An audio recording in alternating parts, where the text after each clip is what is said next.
at the third Northern Sustainable Development Forum. I'm a moderator. My name is Dariana Maximova. I'm the Deputy Director of the Northern Forum.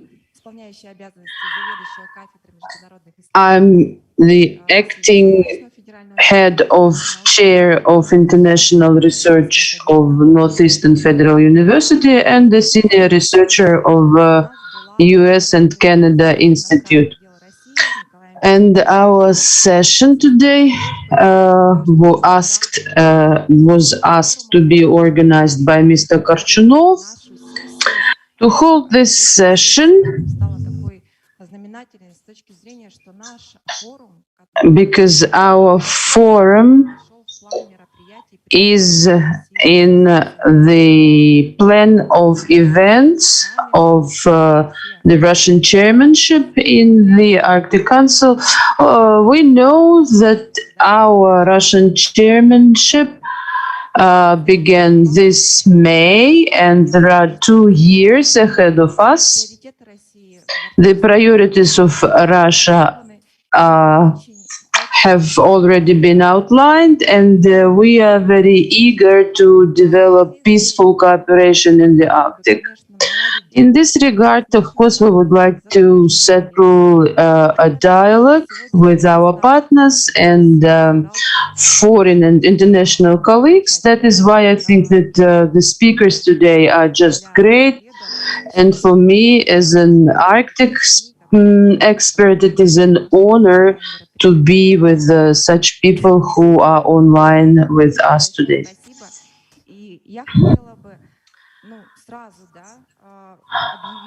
Right away, I would like to say who is in the studio.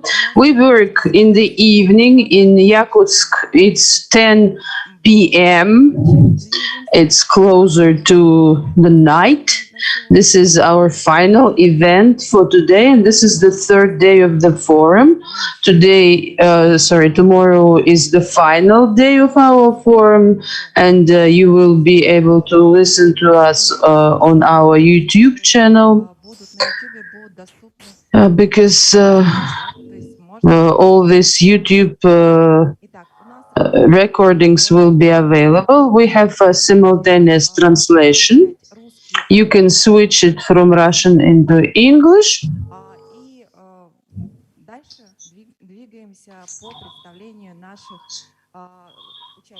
And now I would like to introduce our participants. First of all, in the studio here, we have Andrei Krivorotov, the Associate Professor of Moscow State Institute of International Relations. It's great that Mr. Krivorotov has arrived from Moscow. He was able to join us in this late hour, and he will speak about the priorities of Russia in the Arctic Council. Then next to me is Benjamin House, the representative of Canadian Embassy to Russia. He also came from Moscow. It is great that Canada attaches its attention to such events on sustainable development. I think that this is a topic that we could develop together. Also, I have already mentioned that we will have Mr. Krivorotov. Then we have such speakers as Lars Coolerood, the president of the University of the Arctic and professor emeritus of Northeastern Federal University. Thank you very much, Lars, for joining us. Then Whitney Lackenbauer, professor of the University of Waterloo from Canada.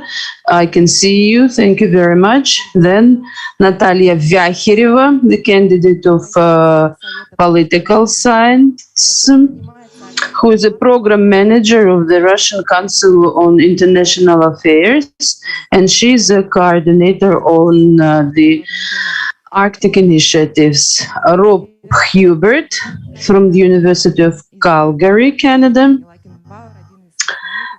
just like Whitney Luckenbauer, one of the major experts in Canada, then Guo Peijin, a professor from the Ocean University of China, one of the key experts on the Arctic from China. Hello, thank you very much. Mikhail Uxusoff. Yes, we can see him. Youth Ambassador of the Russian Federation on International Cooperation in the Arctic for the period of Russian chairmanship in the Arctic Council, and Valery Zhuravel from the Institute of Europe, from the Russian Academy of Sciences, and our friend, because he writes a lot about the Northern Forum. So thank you very much for joining us. Let's start our session. I think that the audience today is international, and we will have a high level of discussion.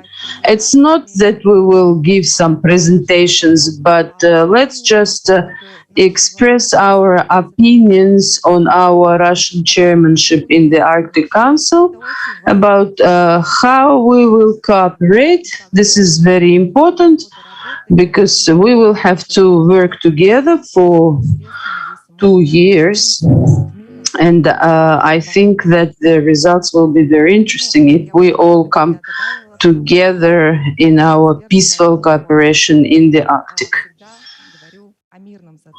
I always speak about peaceful cooperation. So now I would like to give the floor to Mr. Krivorotov, the associate professor of MGIMO University, who is going to speak about the priorities of Russia in the Arctic Council and in the chairmanship of Russia in the Arctic Council. Thank you very much. I have to say that it was quite unexpected to get this invitation from Dariana.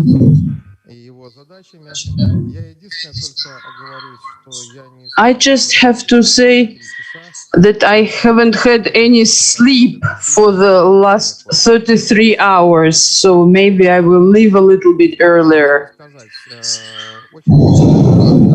Well, briefly, you know that this May, Russia has taken the chairmanship of the Arctic Council, and the country has published the priorities of its chairmanship.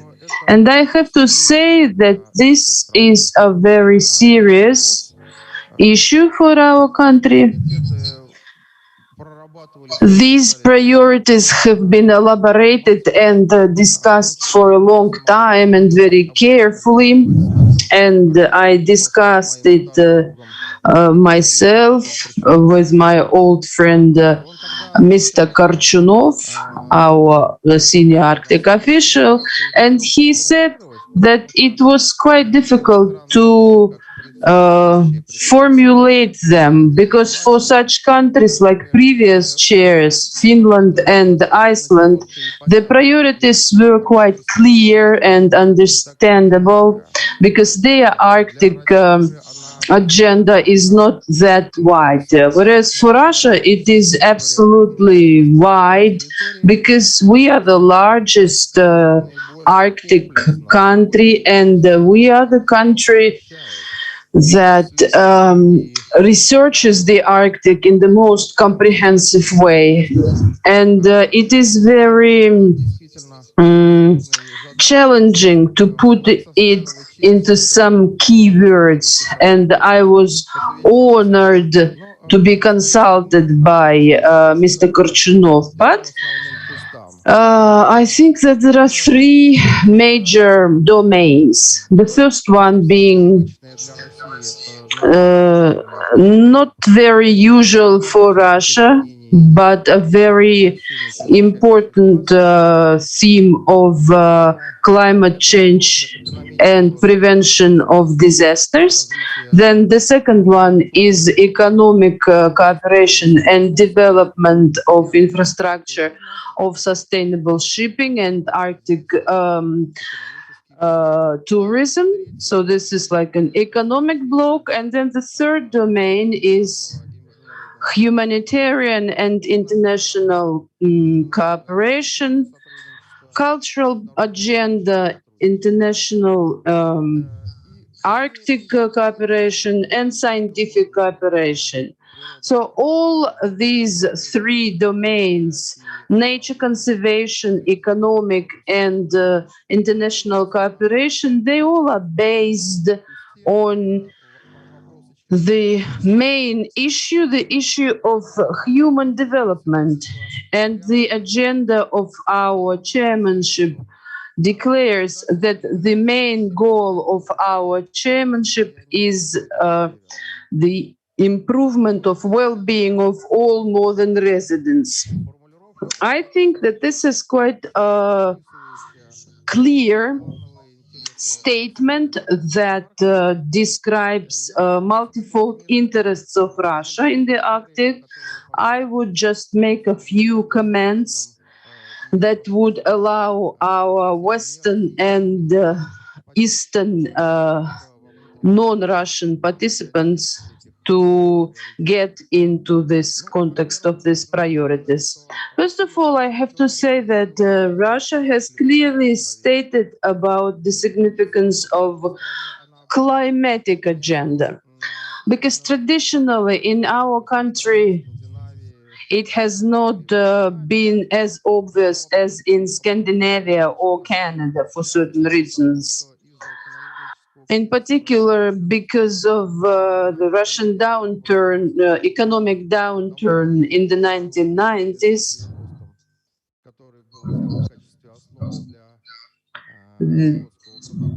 our CO2 emissions were much lower than that of the 1990s, on which the Kyoto Protocol was based. But it doesn't mean that we ignore this climatic agenda. But Russian Arctic is certainly impacted by climate changes, and we plan to make a serious contribution to addressing this issue. After declaring our priorities quite recently, last week, our Prime Minister, Mr. Mishustin, clearly stated that Russia had to develop a program of operating in the conditions of transition to a low carbon economy, which is quite a serious challenge to our entire Arctic strategy that implies for active development of carbon resources of the Arctic in addition to other ones.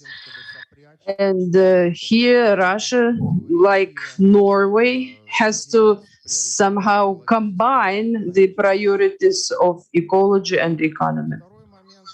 Then, secondly, what I would like to note is that the priorities of Russian chairmanship aim at an inclusive cooperation with foreign countries. As you know, the world is now actively discussing how the Arctic should be in the future. Should it be for the Arctic 5, or should it be regarded as something as global commons? Shall we allow investment from other countries to national Arctic economies? So, from this point of view, Russian chairmanship looks rather cute and open, because we want the Arctic Council to become the key organ of international cooperation in the Arctic, but that Russian Arctic is open for cooperation based on the applicable international law. Then, thirdly, we now have a serious discussion in the world about the ratio, the balance between economic development and nature conservation in the Arctic. We see that such countries as Finland, Sweden, Canada, and Greenland, they aim to restrict the economic development of the North for the benefit of nature protection. Finland and Norway, they support sustainable development of the North.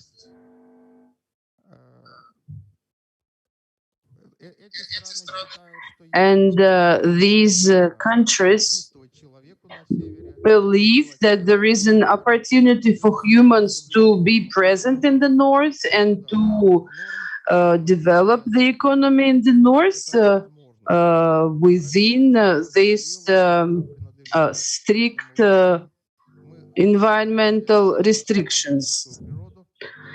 Russia states that we want to protect the Arctic nature, but we also want to explore the Arctic and for it to continue a place for residence of people. So, in general, this is quite a positive and constructive agenda. And if we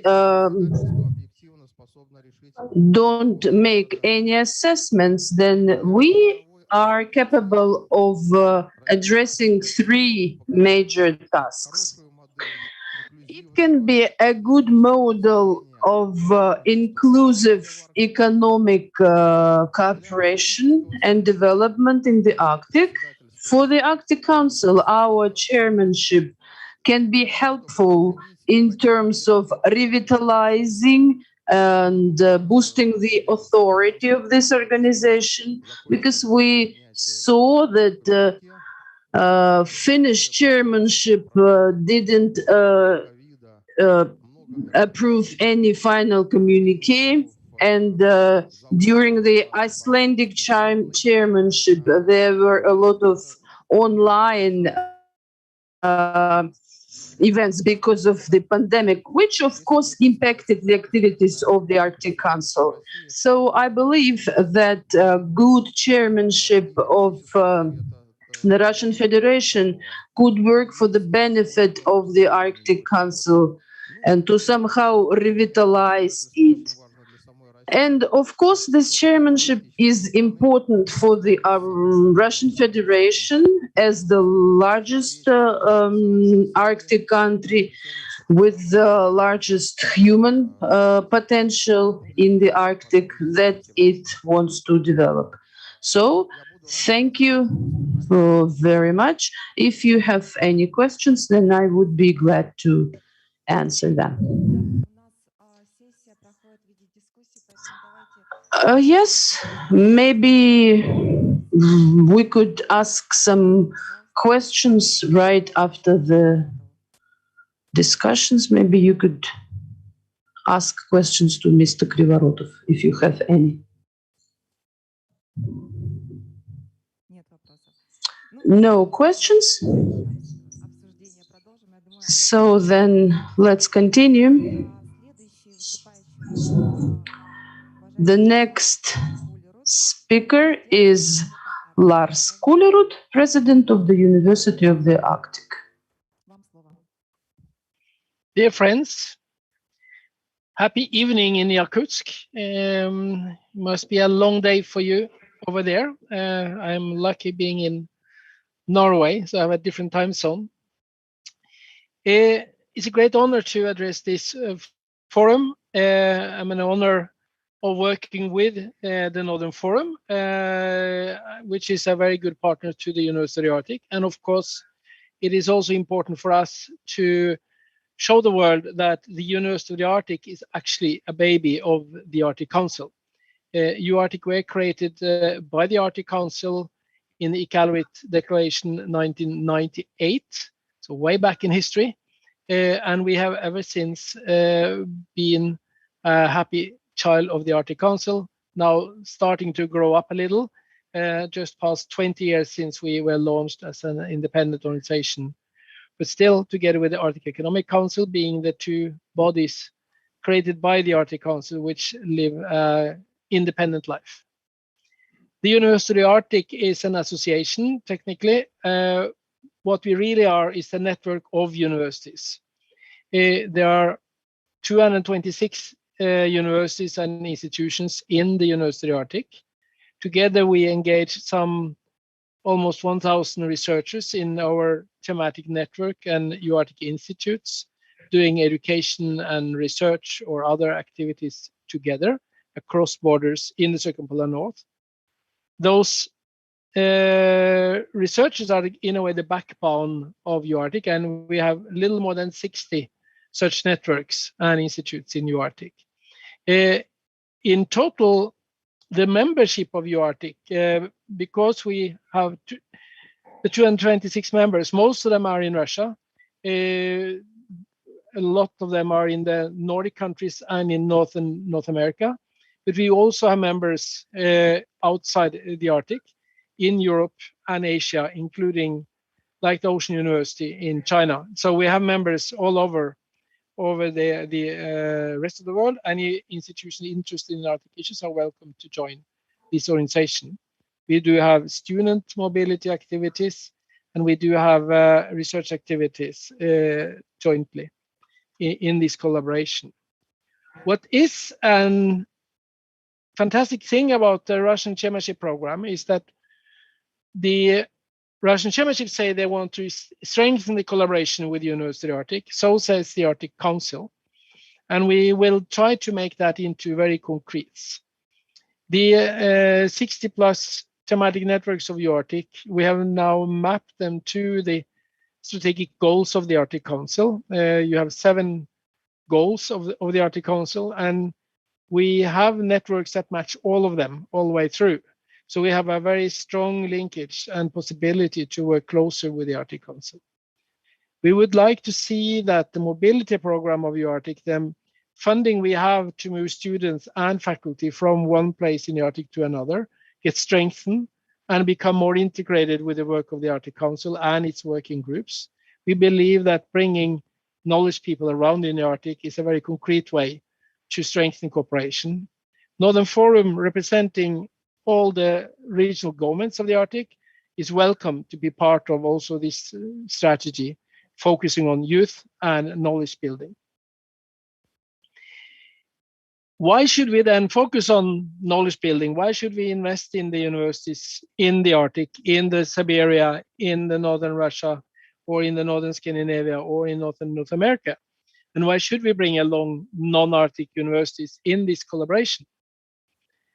And it is really about this thing that already has been raised today about building knowledge and capacity in the North for people living in the North to develop its own future.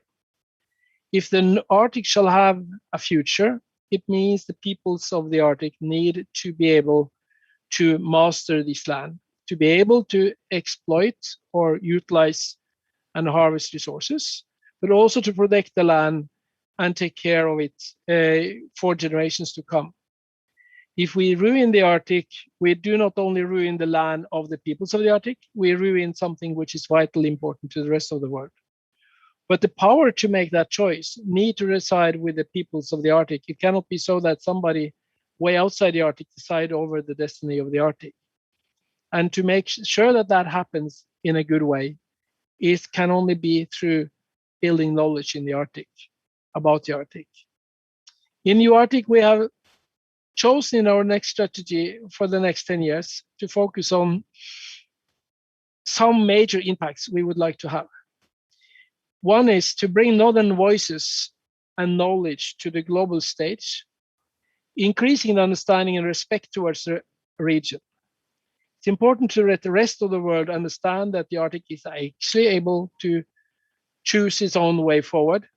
You don't need to sit in a far south place to decide over the Arctic, because there should be competence and capacity in the north to do so. To get there, we need to increase the human competence and capacity in the north.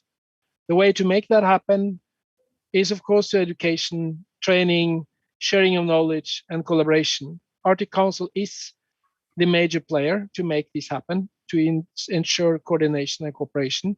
UArctic and its members, universities, is the place where that competence is built to education systems.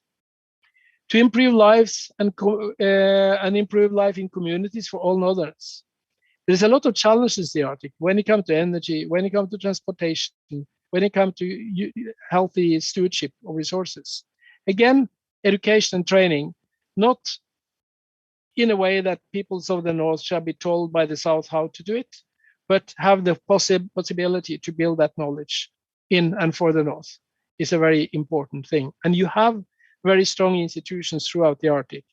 You also have smaller, not so strong institutions in the high Arctic, in Russia or in Norway or in North America.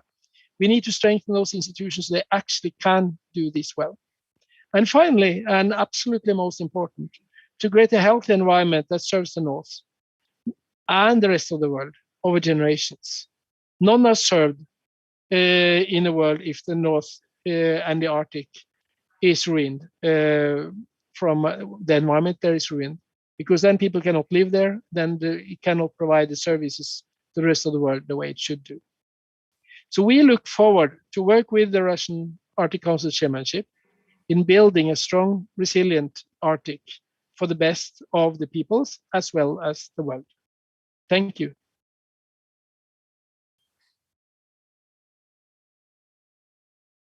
Thank you very much, Mr. Coolerood. Indeed, it is crucial for us to develop the network that you have created and tailored, which really is a baby of the Arctic Council, and it sounds very exciting. Back in 2003, it was just a baby, but now it is becoming more and more visible. When we started Arctic studies, when Gorbachev declared an open Arctic back in 1989, indeed, the University of Arctic proves that we can network, and the efforts of UArctic are priceless. And I would really support your idea that we should declare openly what we want and what we can do. And of course, we will cooperate with University of Arctic on the content of our work, on exchange of youth, of students. And you have been very successful in it for many years. And Russian chairmanship can really give you this new big wave of new Russian universities in this international family. And I think this is the target, this is our mission that we have to accomplish within these 2 years. We have to stabilize it. We have to provide this sustainable flow of development. And this is really nice that among priorities of Russia are such things as with University of Arctic.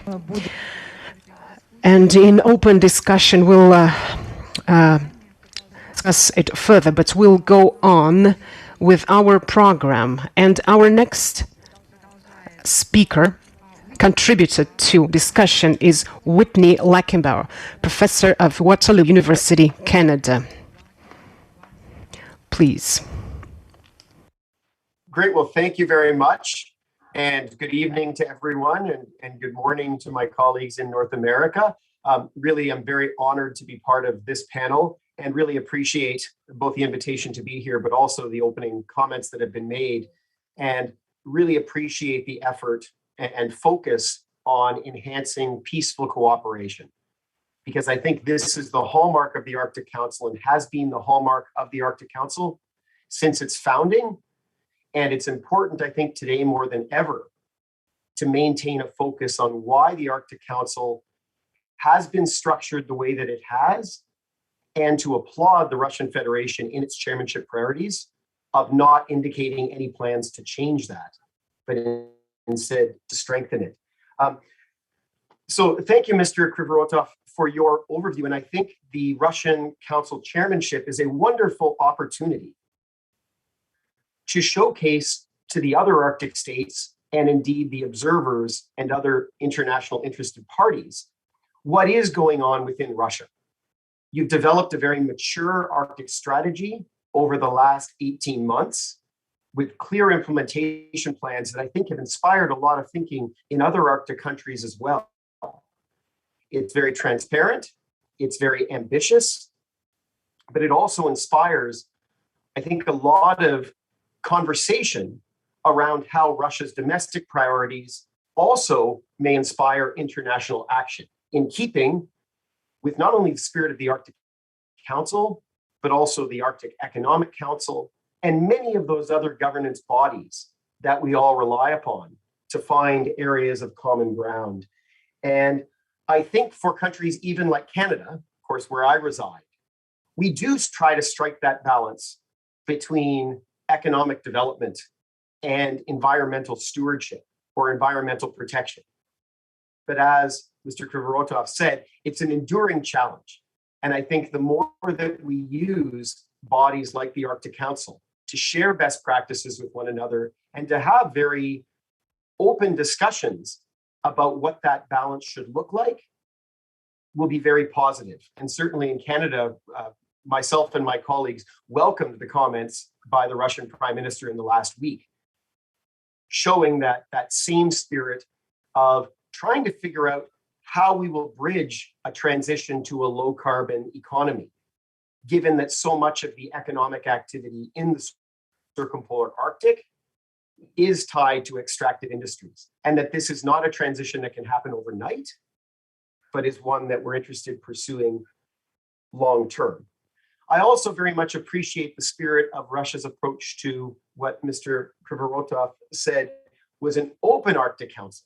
And I think our discussions over the next 2 years will continue to explore the role of observers in the Arctic Council, what that means going forward, and what greater international awareness of Arctic issues actually means, and whether or not there's any appetite or desire to revisit the structure of the Arctic Council. I do not hear any indication of that desire in a North American context. I think the Arctic Council was deliberately designed in a very innovative way to look the way that it does.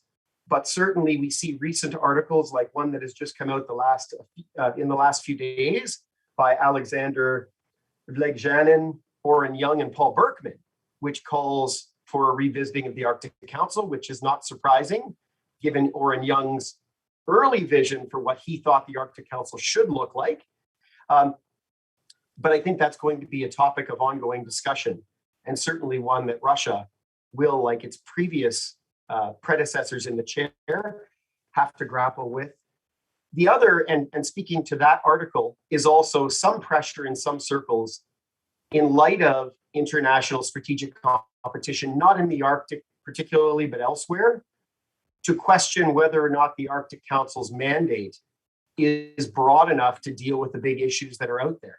And in the case of the article that I just mentioned, once again returning to a call to perhaps have military security built in to the Arctic Council's mandate, even though that was very clearly and explicitly left out in the Ottawa Declaration 25 years and 10 days ago, right? And that I think leaving those issues out of the Arctic Council where they have no place, because then they get in the way of the issues of common ground that we find in the Council, is something that Russia will continue to have to manage as chair. And thus far has done a very good job of communicating to the Arctic states that the Arctic Council is not the place for these kind of discussions, that if those are important, they can take place outside. I think this is a very important precondition or necessity for the Arctic Council to continue to be this forum for peaceful cooperation, and that we are careful not to set excessively high expectations for the Arctic Council itself, because that may set it up to fail, but instead to embrace the agenda and priorities that Russia has articulated for the next 2 years, recognize how these represent a consensus agenda on the part of all of the Arctic states and permanent participants, and very much work to forward this agenda in a spirit of cooperation and collaboration. Thanks, everybody.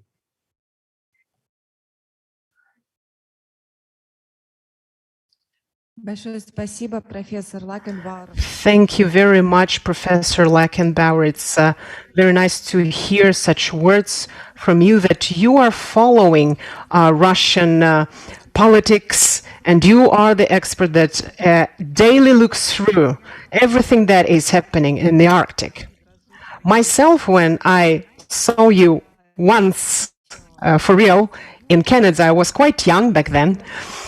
And I had just written my dissertation, and it was about the foreign policy of Canada, external policy of Canada in the Arctic. And your book, History of the Arctic, History of the Canadian Arctic, for me, it was like a guidebook, an ABC, a vocabulary about everything that happened in the Canadian Arctic. Of course, I used other books as well. You try to embrace everything in your topic and my topic, but I really, really appreciate you. I must confess that you made an Arctic scholar out of me. And I recommend you to stay with us in our discussions as usual. And the next speaker from the Russian part, it's Natalia Vyachireva, Program Manager of the Russian Council for International Affairs. Please, Natalia. Как-то тихо. Может, погромче можно сделать? Сейчас лучше слышно? Да, сейчас лучше, все хорошо. Хорошо, спасибо. Прежде всего, спасибо за приглашение. First of all, thank you very much for this invitation to speak at the Northern Forum. Dariana already mentioned that we have a long-term project, international cooperation in the Arctic, and I am a guide of a supervisor of this project. This year, our organization celebrates its 10th anniversary, and we have organized a lot of conferences and workshops during this time with our international partners. We have published a number of books, a number of volumes. It was split into English, and of course our council from the Russian chairmanship in the which is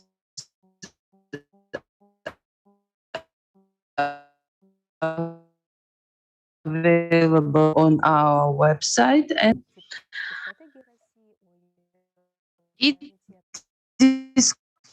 discusses the Russian and its priorities within the chairmanship, and one of the priorities is to prevent this scenario of lowering the role of the Arctic Council in managing the Arctic issues.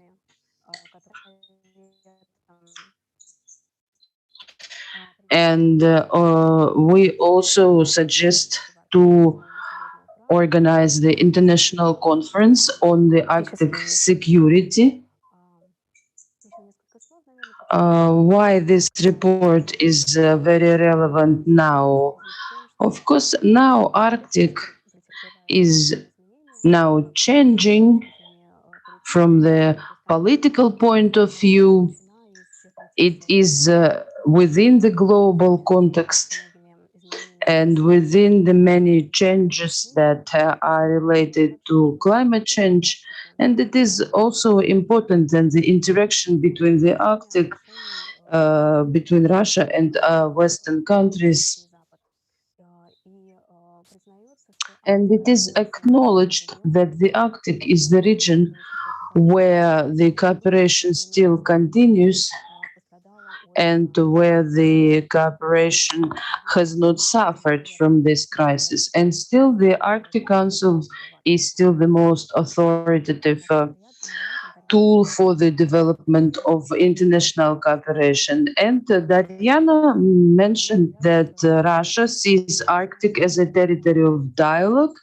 I think that it also meets the interests of other countries, and this is the goal that the states and the actors in the Arctic should follow. And from this point of view, interaction and initiatives at all levels are important.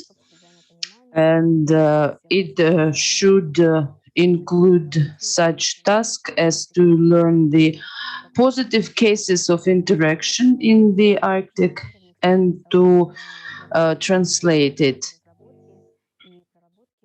to disseminate this experience. Maybe we should also think about developing some new ideas on interaction in the Arctic, and we are trying to contribute. And watching the discussions that have been in place lately, we can note that the themes that are being discussed, they are now becoming wider. We discuss more and more the questions of climate and preservation of environment, and of course the issues of security that are not within the domain of the Arctic Council, but are studied by other organizations. There are some examples of interaction. For example, our council and the Polar Institute of the American Wilson Center produced a joint report on marine resources management. There is also a joint research of American CSIS Center and our council, where we also investigate the Arctic aspect. Together with the representative office of European Union in Russia, we have a project of EU-Russian network where we analyze our relationship and some common points that can be cooperated on in spite of the crisis, and Arctic is one of such points. I hope that within the framework of the Russian chairmanship, there will be more and more contacts, and we would be very glad to be involved in more Arctic research issues. Thank you very much, Natalia. Yes, the Russian Council on International Affairs supports our third Northern Sustainable Development Forum has supported us from the very beginning. We had 2 roundtables. Andrei Krivorotov is also an expert of this council, and we communicated and met a lot. We invited Natalia to come to Yakutsk, but every year we meet online. Of course, we know each other personally because we both work in the US and Canada Institute, and we defended our theses there. And Natalia is also expert on Canada. So we have a lot of common points. But in general, the Russian Council on International Affairs, it's an international and Russian platform with a lot of analytical materials. I like this website, russiancouncil.ru, because it contains analytics not only on the Arctic, but other regions as well. So if our international experts have some interests in our Russian research, you can find a lot of materials there. And in general, the Council has a lot of its own projects, and here we call upon you to cooperate, because yes, in Russia we do have such council, and we can cooperate. Now I would like to give the floor to Rob Hubert, a Canadian expert from the University of Calgary from Canada. I once met Rob, and I get his works from different experts, and they always refer to his articles, and we read about him in Canadian mass media. So I read and study his works a lot, and I'm very happy that I met him personally. I once saw you, and I hope that I will see you personally, and I invite you to Russia and to Yakutia. I hope that the pandemic will be over someday and we will meet each other as we used to. So, Mr. Hubert, the floor is yours. Well, thank you very much, Dariana. I very much appreciate this ability to reconnect. And just to mention that I'm very happy to have been invited, and actually have had the chance to reconnect with so many friends in what have obviously been very difficult times.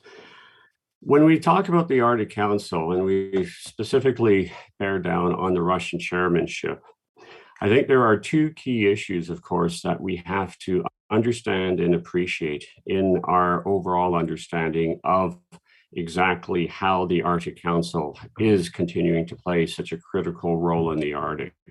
First of all, of course, as Dariana has been so kind to point out, I've been doing this for a fairly long enough time that I can say it's really the Arctic Environmental Strategy and the Arctic Council in terms of the institutional reformation of our international understanding of the Arctic. And like so many of my predecessors speaking on the particular Russian contributions of the chairmanship, the fact that, of course, that the Arctic Council is being so carefully nurtured remains the critical multilateral institution of Arctic cooperation and engagement, I think is probably a testament, first of all, of the commitment of the 8 Arctic states, along with the 5 permanent participants, but also is testament, of course, to the importance that it has become for the foreign policies, foreign and Arctic policies of all the Arctic states, Russia included. And the fact that we can see this ongoing shall we say, ongoing support, I think speaks to the testament of the Arctic Council. To a certain degree, though, however, I think that the challenges of the Arctic Council is that we have to think of it in terms of both the good and the bad of the international system. On the good, and once again, it's very clearly reflective on the three core principles that the Russians are bringing to their chairmanship of the Arctic Council, is of course the critical role that the Arctic Council plays as a confidence building measure. I mean, once again, we tend to get so caught up with the actions of the Arctic Council, we forget that it is, in fact, one of the critical elements. And as I said, we have to go back to 1989 and not 1995 to really appreciate what a critical role that it has played ultimately in reshaping how we think about the Arctic and how we think at it both the diplomatic and the public understanding. And in fact, in everything that is in the Russian chairmanship, we can see clearly that this continuance of its importance of the confidence building role. The other factor, and this is the one that often gets overlooked, and I think it's one of the critical elements, but we see the bits and pieces of it still coming through in the Russian policy, is the fact that the Arctic Council and the AAPS were critical in understanding new problems and critical in bringing people together to understand those new problems. So once again, when we look back to the past of the Arctic Council, we can see the way that the terminology has changed over the years in terms of where the focus has been, running the gauntlet in terms of understanding climate change, and the very important report, of course, it provided that I think sensitized the entire world to the impacts of climate change, to the understanding of the nexus between human security and the security of northern peoples, and particularly indigenous peoples. And so I think that this ability to look ahead, see the new problems, is something else that we still see in terms of the various work plans of the working groups and task force, and something that we can still see being very strongly maintained. The third aspect, and this is the one always that gets the most political attention, is the rule formation. I mean, the Arctic Council, let's face it, the AAPS and the Arctic Council was created very much as the Finnish diplomats in the new post-Cold War era were trying to look at ways of engaging the new Soviet leadership at the time, following Gorbachev's initiatives. And I think that this whole aspect, of course, of rule-based, be it the search and rescue, be it the oil pollution, whatever, is of course something that is difficult, but something going on. And once again, in each and every one of the Russians' commitments, we can see a testament back to this. But we would be naive, I would say, if we also forget to see perhaps what is the greatest challenge of the Arctic Council, and that is how the Arctic Council engages in the new international arena. And the two factors that I would suggest, of course, going forward, that we have to be very cognitive and be very open in terms of understanding both the strengths and the limitations of the Arctic Council. The first one is existing in the post-COVID world. I think that it's not an over-exaggeration to say that COVID has changed everything within the international system. We're seeing some very positive aspects, the cooperation that went in the development of the vaccine, and the manner in which the scientific community internationally was able to come together and just do amazing work. I also dare say, and we see this in our own country here in Canada, COVID has been a divider. We can see both within societies, within the international system, there are long-term legacies, mistrust, challenges that are going to be coloring everything. And the Arctic will not be shared from this. I mean, at this point, I think that we can say that the Arctic Council has done a fairly good job of isolating itself in terms of any of the major impacts, but this is something that is going to be immediately on the short term and going into the long term. We have a new international arena. We have a domestic politics that are, let's be frank, in Canada and the United States, we see clearly how ugly the divides because of this have occurred, and it's going to spill over. It is going to have an impact. How? I don't know. But I think this is something that we have to have eyes open in terms of the expectation that the Arctic Council is going to be just as affected, just as buffered as all other international institutions. And I think it's the best strategy is one that is looking forward and accepting that things are going to get very difficult going into the future. The second, and my colleague, Dr. Lockenbarrel, made reference to, is, of course, the changing international security environment. The strength of the Arctic Council was, of course, that it has always avoided the hard security issues. You know, we can all remember the debates as the transformation of the AEPS was being discussed. You know, some of our Canadian diplomats, Mary Simon, talked very strongly about the need to bring in a fulsome and security-oriented consideration, but our American colleagues, of course, insisted very forcefully not to do so. And I think that in the long term, this has probably stood the Arctic Council and protected it, because we are in a very different international security environment. And one, if I'm not overstepping boundaries, is going to be increasingly problematic from a geostrategic perspective. And it's going to be the manner in which the grander geostrategic difficulties, challenges, I don't know what the polite term is, between Russia, United States, and China will be threatening what is happening within the good works of the Arctic Council. And the question, of course, that we have forward is, how do we respond to that? Does the Arctic Council continue to do what it is, which is to just simply keep itself cocooned and just simply keep following the American initiative, no hard security? And I think that that's probably the way to go. Or, as some people have suggested, you start looking at ways of incorporating and responding to the new realities. And I think that that for the Arctic Council is not the way to go. I think that there are just too many coming geostrategic difficulties, challenges, real problem to allow us for confidence building, rules building, and new knowledge. And that's been the strength of the Arctic Council. Thank you very much.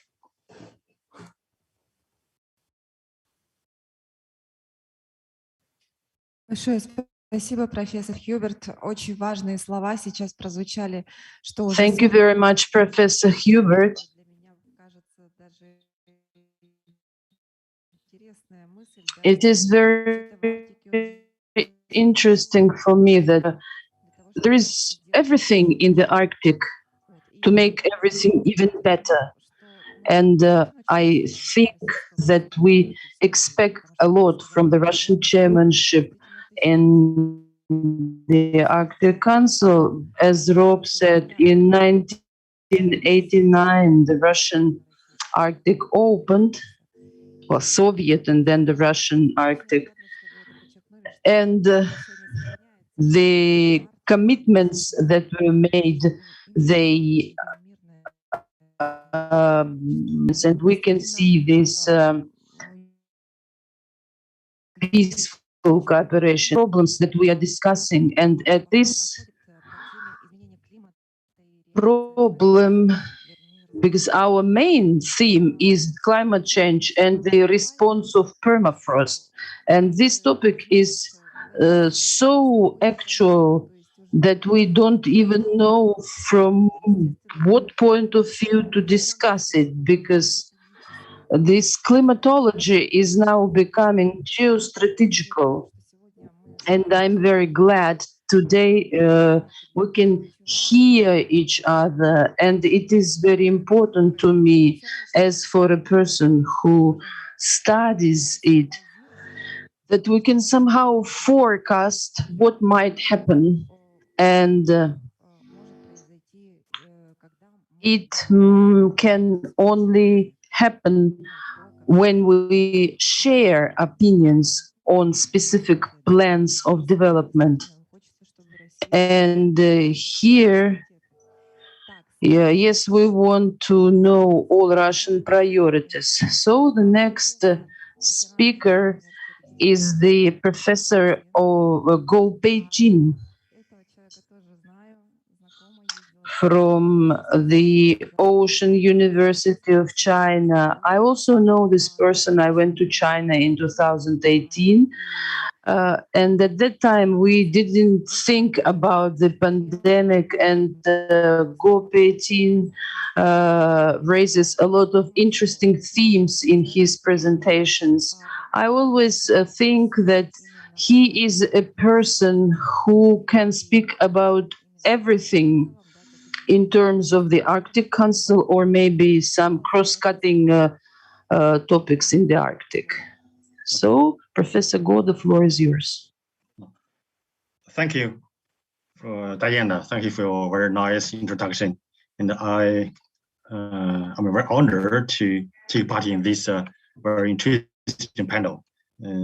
It's because that I act as the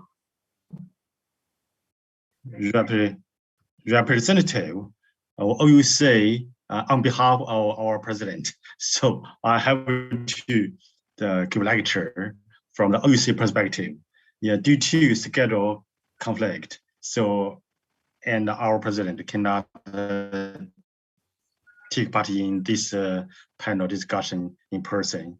So but he has sent the letter of congratulation to the secretariat of the Northern Forum.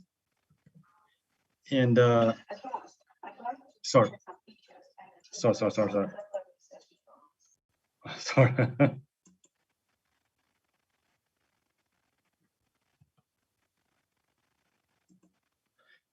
And our university is proud to be the cradle of the Chinese maritime professionals. And so it counts a large number of China's marine science specialists among its alumni, and 70% of China's PhD holders and in oceanography and fisheries graduated from our university. And my university has been recognized as the driving force behind China marine research and application. So my university has trained the first scientists to reach the South Pole and the first Chinese scientists to investigate the South Pole and on the foot. And also we have trained the first Chinese scientists to reach both poles, North and the South Pole. And our features and achievements on the polar research lies our subject advantages. Our university boasts a number of national level research institutes. So, and anyway, most of the subjects related to the Arctic and is doing very well in my university. I will segue over. So I will save some time to discuss, to show my analysis on the Arctic Chairmanship. Okay. So about the polar research or Arctic research in my university is recognized one national specialty with great characteristics, and also one distinguished research group in China. And we have the biggest and the earliest team in China, and made up of the 8 professors. It actually is more than 8, maybe 10 professors, primarily focusing on the polar research, has contributed nearly half of our Arctic publication in China. And the Polar Research Center, this center is appointed by the Education Ministry of China, has been recognized as one of the most famous think tanks for polar research in China. And I think in the next 2 years, what we can do, what we can do to promote the Arctic research, and from the OUC perspective, I think first we can strengthen our cooperation. That is the China-Russia Arctic Workshop, initiated in 2012 with St. Petersburg University, and this workshop has been institutionalized.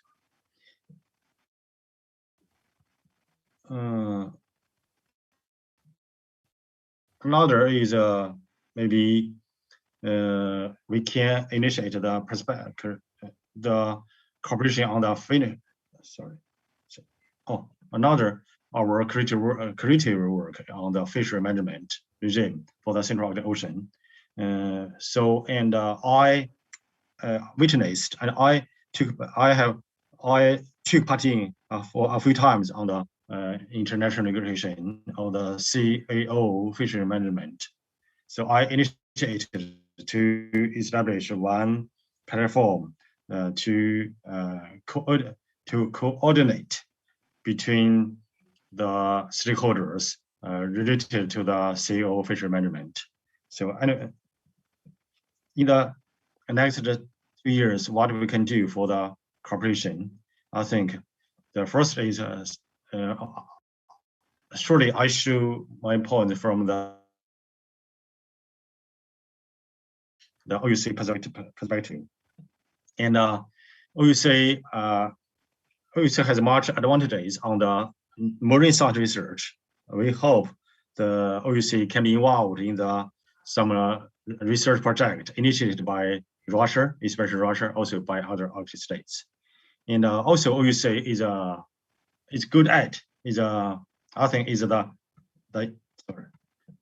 empire the forerunner on the marine rent pasture. Let's look at this picture. This is called the offshore pasture. Is made by is a design by my university. And also third, maybe we can initiate and strengthen our education cooperation. For example, between OUC and the St. Petersburg University, also other maybe also NEF. So another the fourth initiation maybe we can establish the Arctic University Alliance or Northeast Asia, including the China, Russia, Korea, and Japan. So, sorry. Okay, that's so that's the presentation on behalf of OUC. Then second, I would like to show my points on the the Russian Arctic Chairmanship, and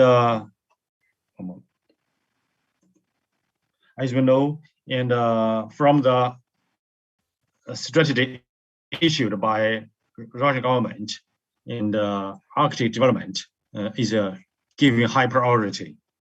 Actually, the indigenous rights and the environmental preservation also is ranked high. But if we look at the strategy, these documents, we can see even the amounts of the first section and that's the section about the indigenous people and the environmental preservation cannot match with the section, with the volume, the section of the social and economic development. So I think in the next 2 years, Russia will put much energy on the Arctic development or sustainable development. So sustainable development will rank the top one among all the agenda of Arctic Russian chairmanship strategy. Oh, thank you. That's my points.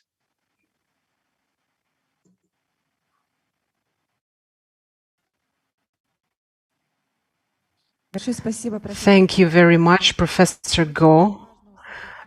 It was really valuable for us to hear your perspective as a representative of China, because Russia's policy is turning east, and we have been making this turn since 2012, and we have a lot of strategic infrastructural plans in this direction, a lot of investment plans. And every time we talk about international relations of Russia with other countries, we always underline that recently we started mentioning China as a strategic partner of Russia.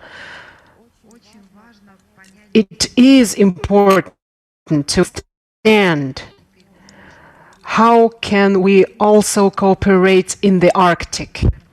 Because as we know, China is the observer in the Arctic Council, and China is very interested in developing northern sea route, and China has their own icebreaker, actually two icebreakers. One of them was bought, the former Soviet icebreaker, and also own a Chinese-made icebreaker, which already has passed this northern sea route. So, of course, such a country as China should be really a big stakeholder, and we should think of effective ways of cooperation. And from myself, I will add that here we see a combination of Asia and Arctic. We don't divide like Asia or just Arctic, but maybe we should think about combining efforts, combining opportunities that could help sustainable development of the Arctic. And we are very attentively listening to our Asian partners, not only from the point of view of developing infrastructure in the Arctic, but also their attention to environment and humanity is very precious. Recently, yesterday we had a Russian-Korean roundtable, and there we also mentioned that Korea is also looking at opportunities of using the northern sea route, but at the same time they also stressed very much the climate change issues, ecology issues.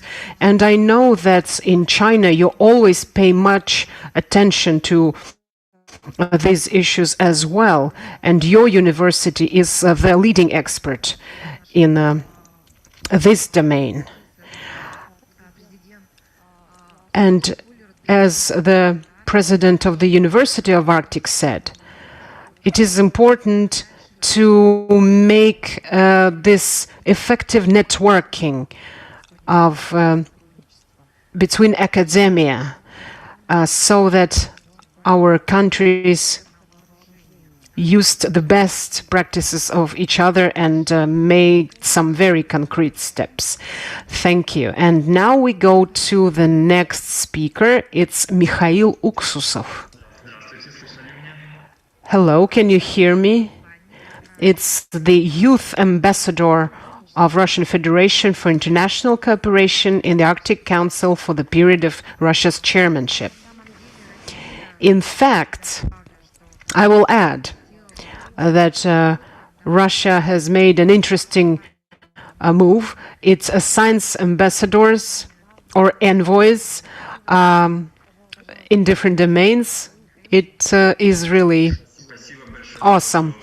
Thank you for presenting me. Thank you for inviting me.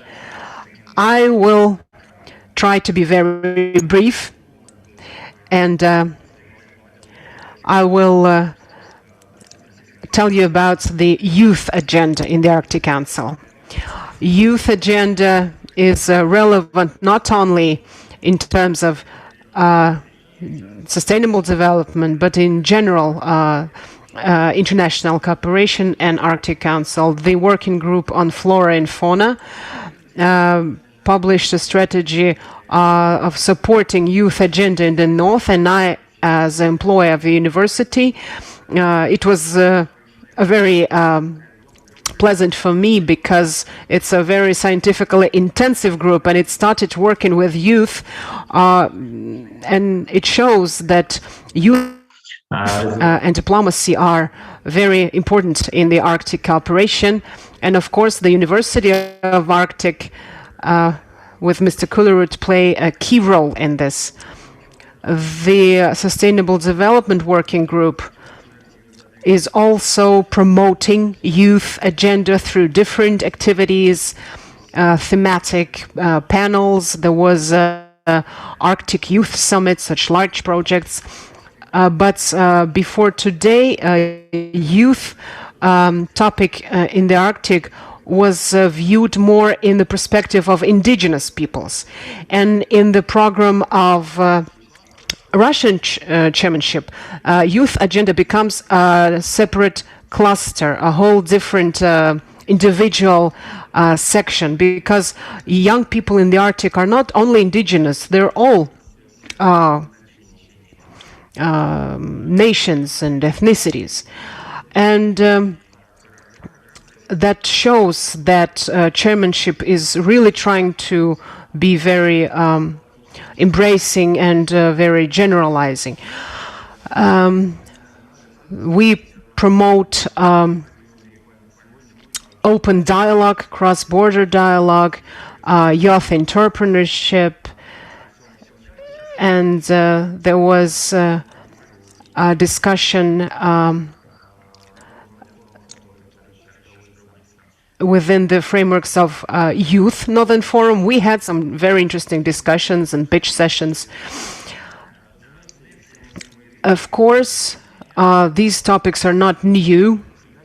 Youth has always been an integral part of sustainable development, human capital, and that's why such large organizations as University of Arctic, Barents Youth Association, Young Scientists of the Arctic Association, the Youth Network of permanent members of Arctic Council, Arctic Youth Council, they have long been working on involving young people in the Arctic agenda all around the world, because young people, there is a trend of young people leaving the Arctic. That's the main problem. That is somewhere near this youth and Arctic topic. And this problem is not local, it's a global problem, because a lot of territories in the Arctic face this challenge of young people leaving the Arctic, decrease human capacity in the Arctic. And again, it can impact everything from industry to environment. And since this problem is not a new one, it is still very topical, and there are lots of different funds and initiatives that support youth agenda in the Arctic, youth projects and startups. And thank you. Thank you, Mikhail. I would love to meet you in person. You're based in Moscow, right? In Murmansk State Arctic University. Yes. Okay, then I'll have to go to Murmansk. Or I can go visit you. Yes, sure, why not? Because in the Northern Forum, where I am the deputy director, it's the International Organization of Northern Regions, we created a Youth Northern Forum. It started working last year, and this Youth Northern Forum, I think at the interregional, not international, but interregional level, we could develop really a whole variety of projects. And you mentioned startups. Exactly, because startups is a very wide concept. I consider myself to be young, but when I heard this word for the first time, I had to look into the dictionary. So startup is a wide term. Russian chairmanship in the Arctic Council is very also wide. We try to do as much as possible. We want to start something and to make sure that it continues. And we mean all domains. And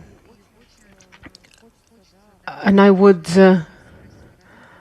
for the colleagues that we have here today, for our international colleagues, especially from universities and even the main university for us, the UArctic. So, colleagues, for us, youth are key. They are crucial for us. And I am sure that Russian chairmanship also understands this.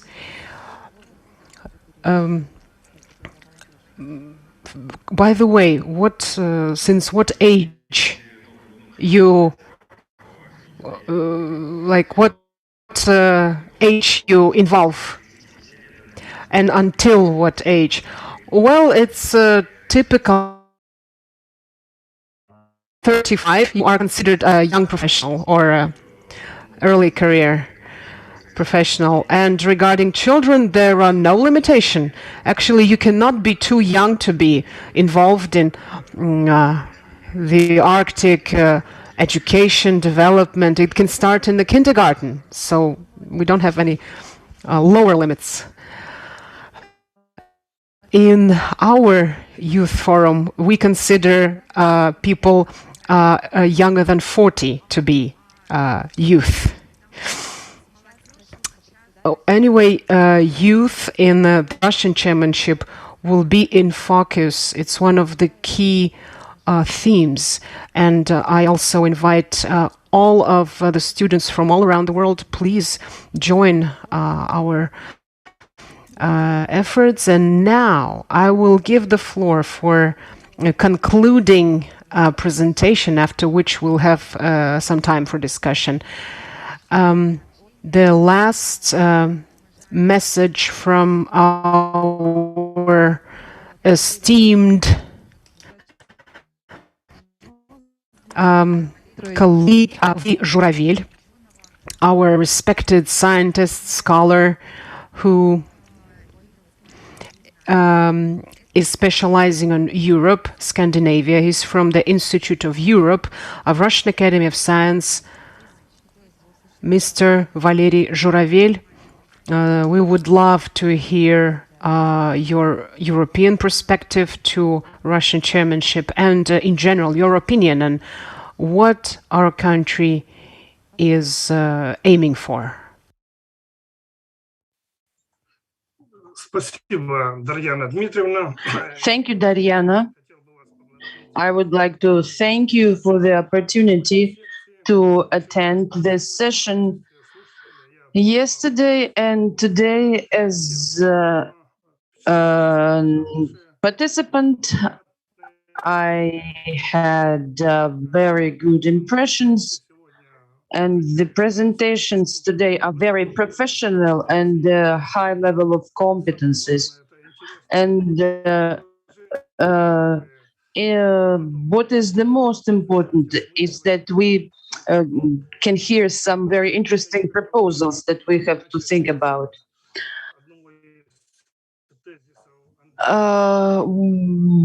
What was told about Mr. Krivorotov is that the chairmanship of Iceland, because of COVID-19, was a little bit complicated because they had to cancel some events or reschedule them. But still, in spite of these difficulties, they managed to find some ways to work. So, in my opinion, the executive committee of the Northern Forum, you managed to use the information technologies in such a manner that on your platforms you bring together thousands of experts from tens of countries and organizations. I would like to remind my colleagues that for the first time, Russia chaired the Arctic Council in 2004-2006, and then it started to actively elaborate its Arctic strategy and policies. At our forum, I would like to highlight that the chairmanship of Russia in the Arctic Council began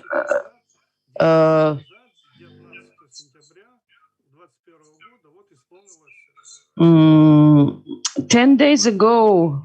The Arctic Council turned 25 years, and I congratulate everybody on that occasion.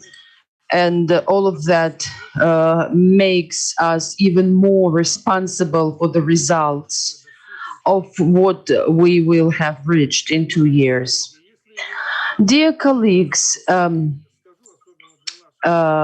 especially for our international experts, I should say once again that Russia started to prepare for its chairmanship 2 years ago. And during that period, we had some changes. Now we have a Ministry of the Russian Federation for the Development of the Far East and the Arctic. They have changed the composition, the State Commission on the Arctic, and our president and the government pay very close attention to this region, and it results in a more efficient and more effective tackling of problems of our region. I have to say that in our Institute of Europe in 2019, we established a Center for Arctic Research, and I'm the head of this center. During that period, we were able to do a lot, and we have many plans. We have published some 16 articles on various issues, and our goal is that our team of the Institute, where whatever you work on, Great Britain, France, Germany, I want everybody to find some Arctic issues in their research.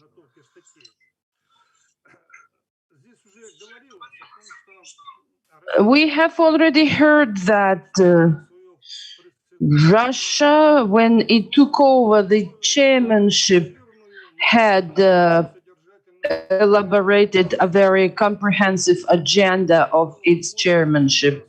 And it is based on the fact that we were able to elaborate a strategic document, and our Canadian colleagues spoke about it. But to understand the present policies of Russia in the Arctic is that this is our first strategy. The first foundations of state policies were elaborated in 2008, but only after almost 5 years, the strategy was approved. Then in a year, they adopted a state program. And in 2016, we began to launch this fundamental strategy. And so it became just a theoretical document, and there was no proper funding. And now this year we have been able to overcome it, and this proves a new quality of our Arctic policies and the attitude of our leadership to this region. And we have to understand that. I would like to say that in May 2021, in terms of preparing for our chairmanship, Mr. Lavrov, our foreign affairs minister, had some productive conversations with our colleagues from the US, Finland, Canada, the foreign ministers of these countries, where they discussed the issues of bilateral cooperation and the Arctic cooperation.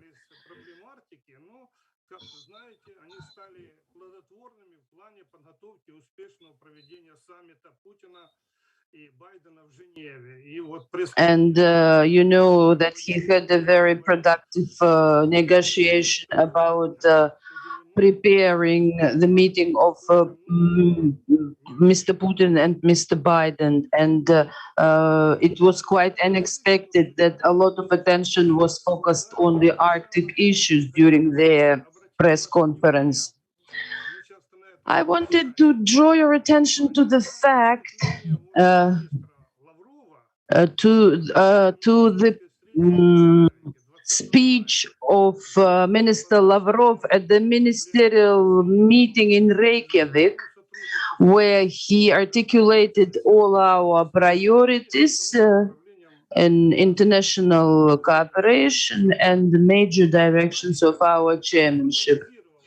I have analyzed his speeches in Rovaniemi and in Fairbanks in Alaska, where they discussed these issues.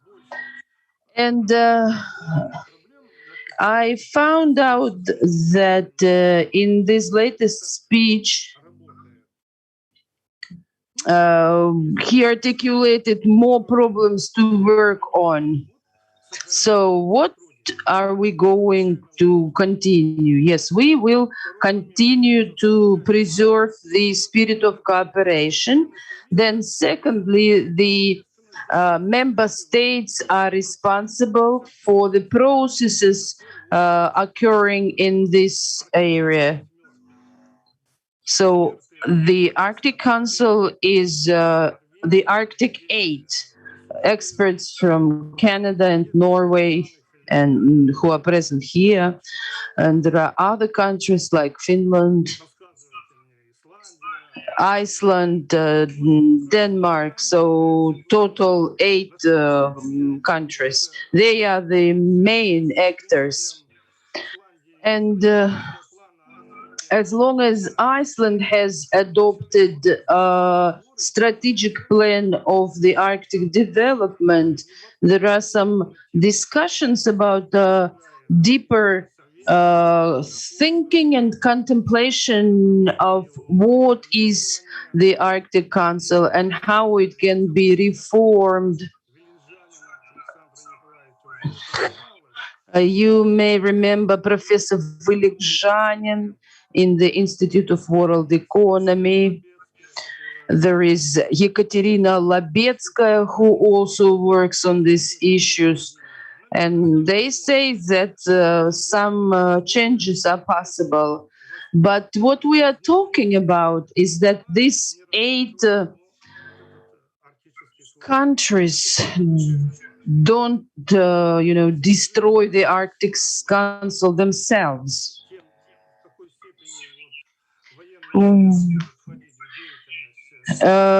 We have already heard about the security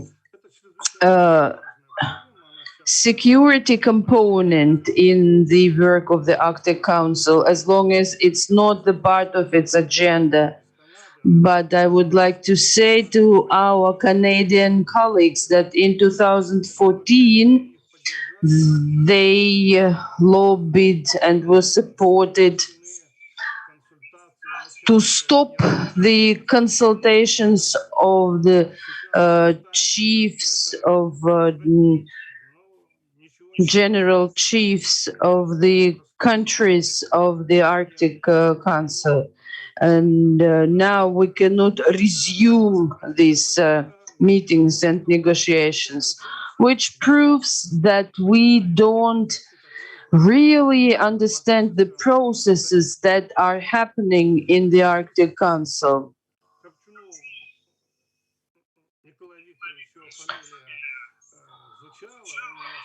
Mr. Korchunov is a senior Arctic official, the chair of the senior Arctic officials. He says that there are no problems. We share the same opinions in terms of sustainable development and nature conservation and etc. But at the interstate level, this problem does exist. I started the issues of defense and security in the Arctic, especially in the West. And we can conclude as experts that Finland, oh, I'm sorry, Norway is turning into the northern forepost of NATO, and the process that are occurring there related to submarines and infrastructure and military trainings with 50,000 staff. All of that is not just a usual situation. So what exit, what way out do I see here? Well, you understand quite well that the role of the Arctic is growing in the global energy security.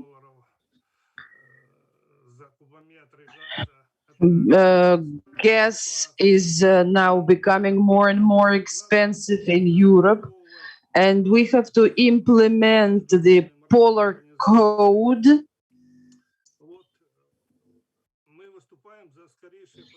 So we urge the signing of the agreement of stopping the unregulated catch in the Arctic Ocean. So one of the representatives of the countries that we have here, they are against this agreement, and I think that this is wrong.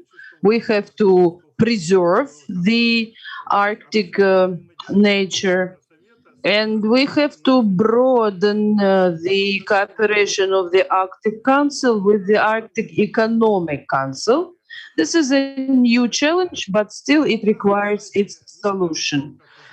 On the website of our foreign ministry, you can find all our priorities and major arrangements, but at the same time, at expert level, we have to understand that the concept of chairmanship in the Russian Federation is still quite closed.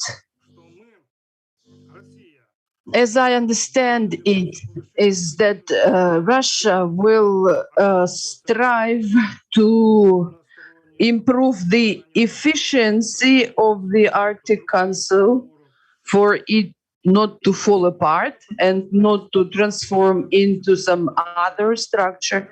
And also Russia will try to support the status of a global Arctic power, because Arctic is of great importance for our country. Just to summarize, all these arrangements that we posted on the website that were articulated by the minister, they can be divided into four directions. The population of the Arctic, including the indigenous population, then nature preservation, including climate change, socio-economic development, and the strengthening of the Arctic Council's role. So speaking about this latest direction, we discussed it during our presentations. Then the Arctic Council is 8 Arctic countries, 13 observer countries, 8 of them are European countries and others are Asian countries, and also interstate and intergovernmental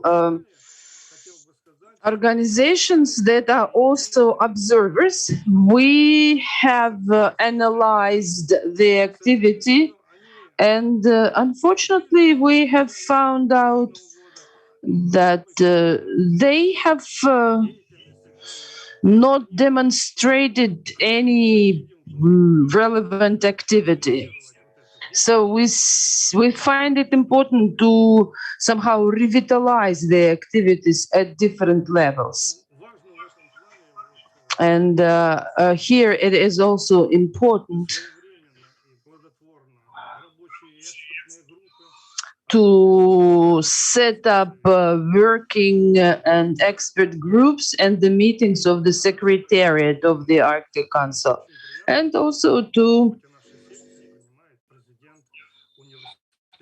we are very pleased that the president of the University of the Arctic takes part in the work of this session. I believe that the Institute of Europe will become the part of the University of the Arctic. So to realize the scale of chairmanship, I just wanted to say that 116 events have been planned and they are grouped in 11 sections. So this year we have to arrange 38 events, then 50 events next year, and 28 events in 2023. Hopefully nothing will be cancelled or rescheduled because it will damage our chairmanship. Mikhail spoke about Arctic youth, and there are 13 events on the Arctic youth, 16 events on the indigenous peoples,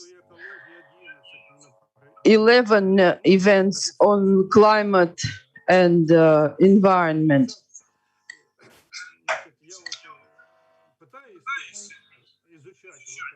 I'm trying.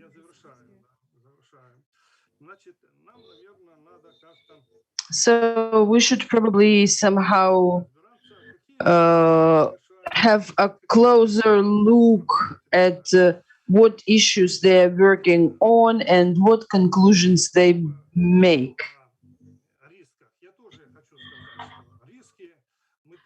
Well, speaking about the risks at our expert level, we try to forecast them. The risk was, of course, in the pandemic. It might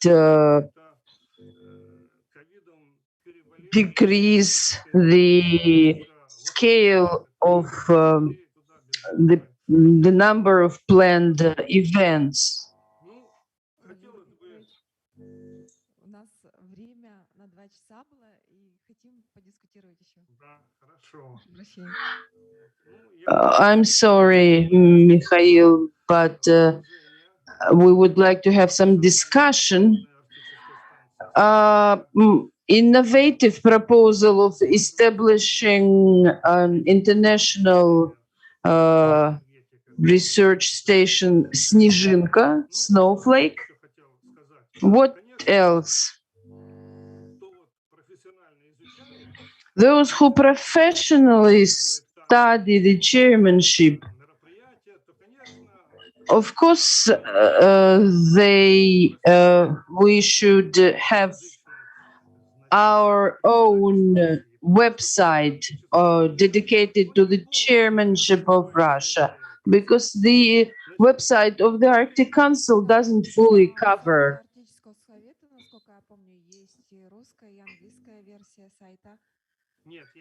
It's in 2 languages, yes, but it doesn't cover all these 116 events. After the year 2023, the chairmanship will be taken over by Norway, and this is the country which was the first one to elaborate its Arctic strategy. And I hope that by that time we will decide all, we will decide and solve all our problems about Spitsbergen.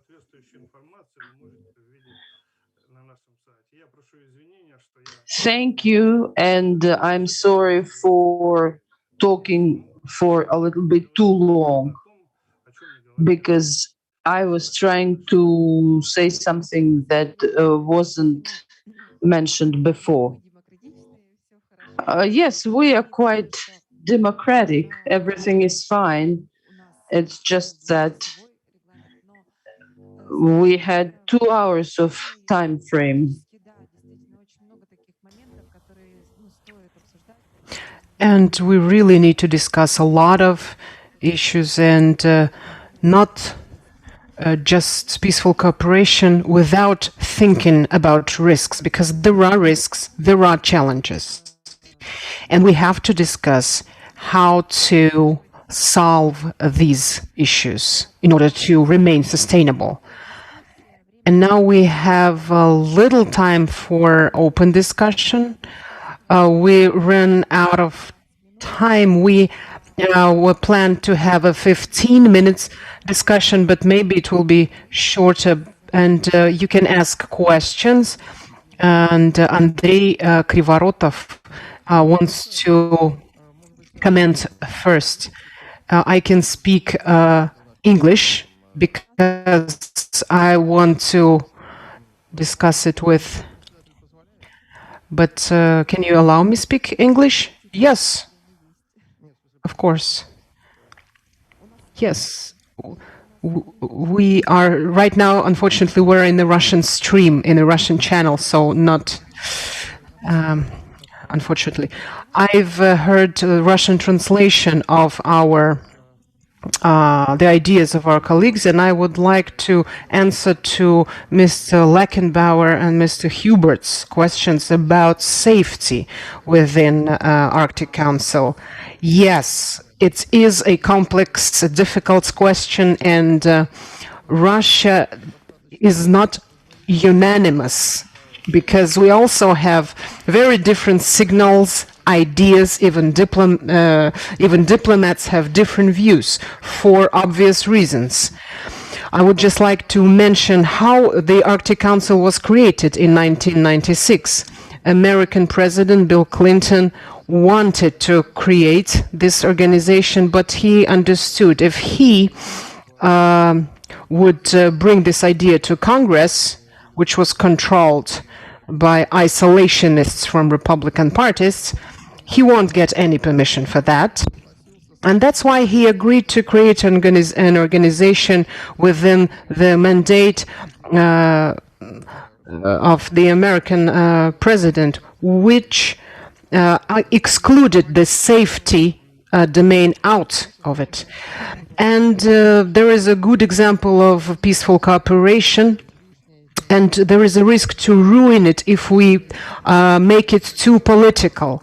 We see how negative was the rigid position of Pompeo, Secretary of State, in Rovaniemi, where he used it to blame Russia and China for aggressive attitude in the Arctic. How bad it was for the climate in the Arctic Council. On the other hand, we understand that safety issues are there. We cannot hide from them. And it's characteristic that in Russian priorities, there are no safety issues, but it doesn't mean that Russia is not caring about safety in this region, including military safety, security. And I can just verbalize my own opinion. Be it's within framework of Arctic Council, if we expand its mandate, or outside the framework of Arctic Council, there should be some kind of dialogue that would embrace all Arctic countries. Because we see that the mechanisms of control over arms are being destroyed.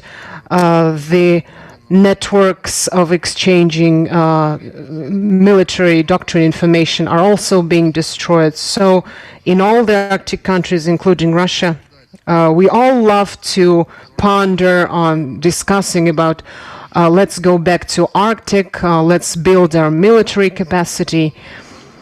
And I think it's making the atmosphere too nervous, a little bit too nervous than it deserves to be.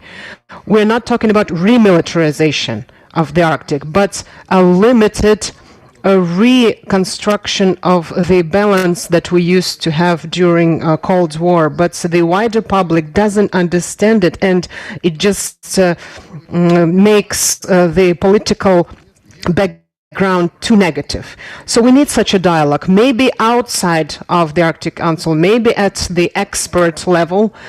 And that's why I want to thank the Russian Council for International Affairs. You're doing a great job on maintaining this dialogue with experts, even in the most difficult questions. The next small comment to Professor Gopeit-Sin. I didn't mention the indigenous peoples, but of course it is a priority for Russian chairmanship. And being here in Yakutia, I want to mention one project that was proposed by the Sakha people, and the Sakha scholars are the main implementators. So this is the digitalization of linguistic and cultural heritage of the Arctic people. It is a beautiful project. It was supported by all Arctic countries. It's actually a brilliant example of humanitarian project that unites our ancient heritage and the state-of-the-art technology. And then the third small comment. There are actually 2 points. The first offline congress of the University of Arctic took place in St. Petersburg in Russia. For me, it is a great honor. And the second, on the July 7th of this year, within the frameworks of Russian chairmanship, we had the first online meeting of national coordinators, national officials of the Arctic Council, and it's very nice that it took place on the platform of the Sakha Republic, and the heads of the Republic, Mr. Aysen Nikolaev, was personally present there. This is another example of how Yakutia is so important in Russian chairmanship. So it's an example of Russian regions where our Arctic peoples live, and how very, very closely involved they are in all of these processes. Thank you. Now we have an open microphone, so anybody can comment. Please. I have a question to Valery. Am I right? I understood that the program, the plan of chairmanship is not completely represented at the site of the Arctic Council, which makes it look as a closed program. Or am I wrong? No.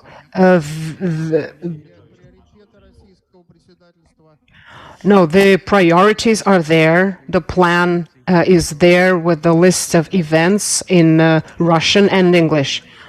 I just heard some comments from Valery, and I just wanted to say that they are there. Yes, they are there, and also at the Ministry of Foreign Affairs site. Then I didn't understand you right when you mentioned that the program was closed. That our program was closed, as if not everybody knew about it. Well, any great action can be open or closed. Any state's activity, closed nature. What I mean by it? Why closed? Why? Actually, nothing too difficult. Just to strengthen Arctic Council, yes. To strengthen Russian power in the Arctic, yes. To solve problems of indigenous peoples, yes. And all the events are not fully reflected. I don't see any.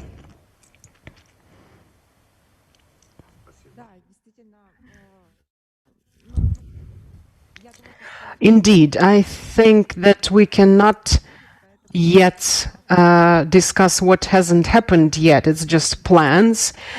So we just want to tune everyone into this peaceful mode. And we want everything that was written or thought of during the preparation to this chairmanship. Hopefully all these plans will come true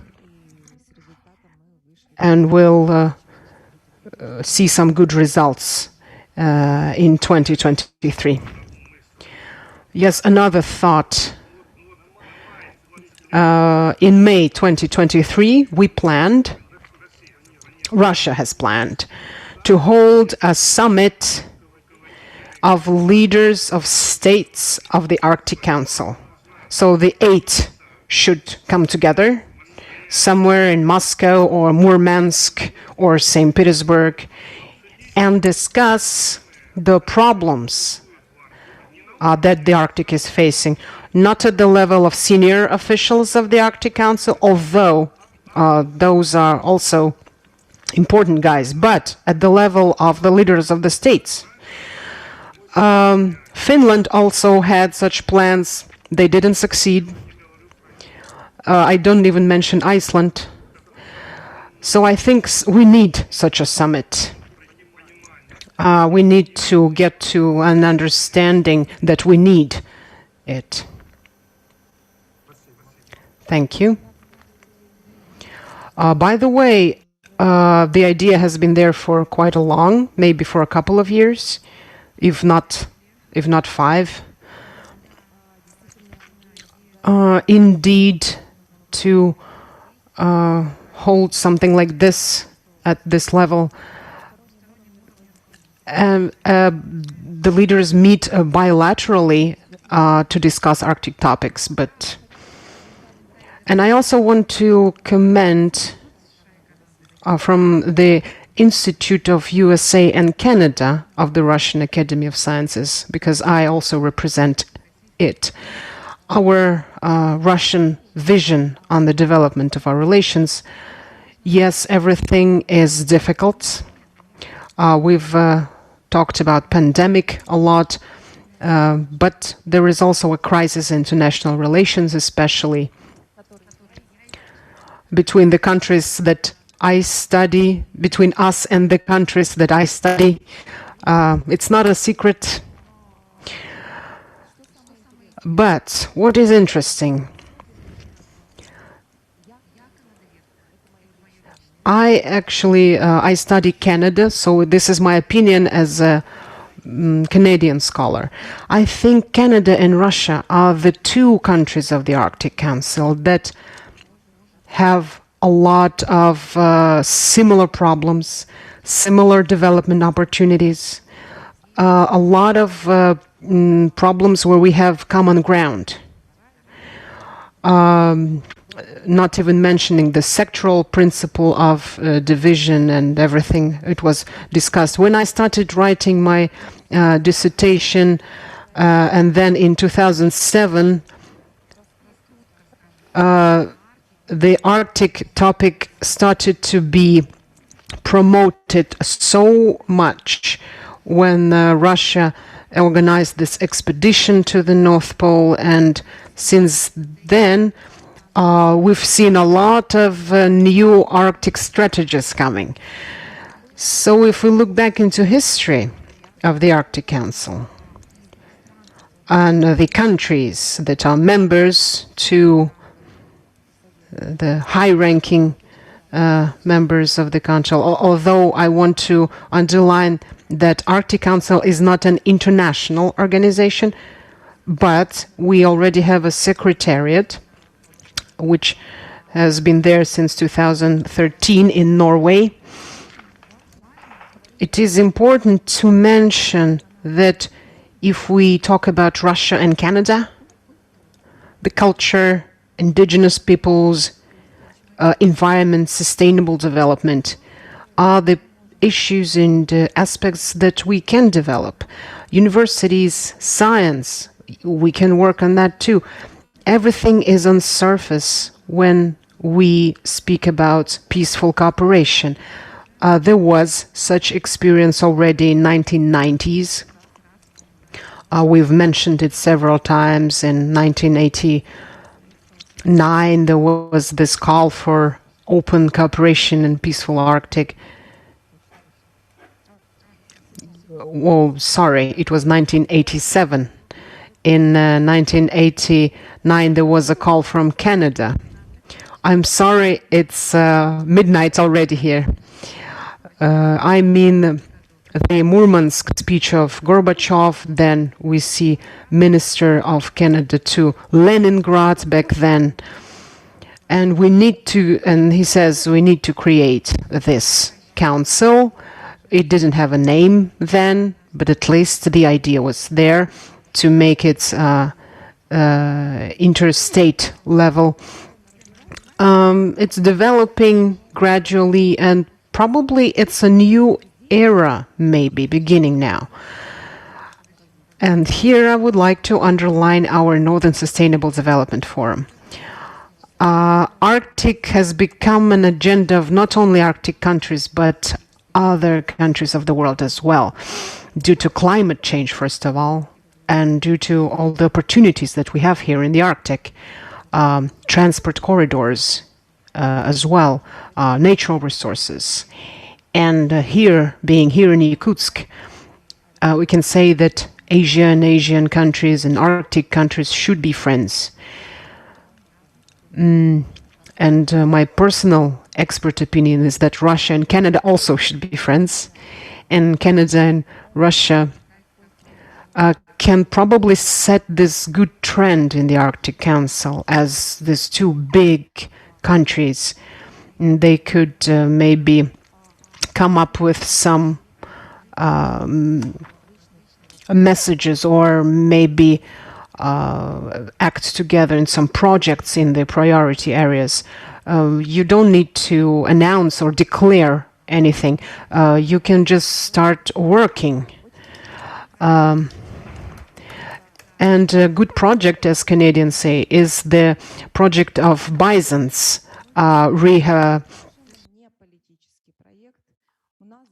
This wood bison project was totally out of politics. They were first brought to Yakutia in 2006, and now they inhabit here and they restore the population. And there were 4 stages of this wood bison delivery, and now they are propagating here. And we have young bison here, and they were released into the wild. Such projects, they are non-political, and they create a good foundation for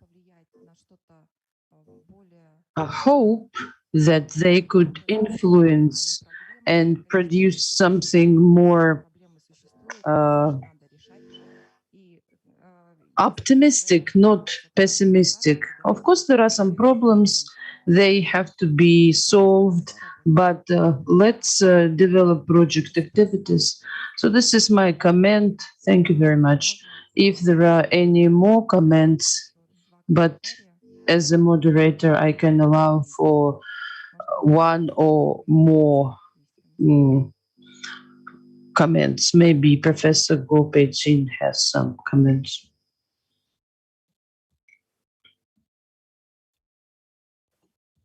Thank you. Thank you, moderator, to show me this opportunity. And to be honest, I have no much study or research on the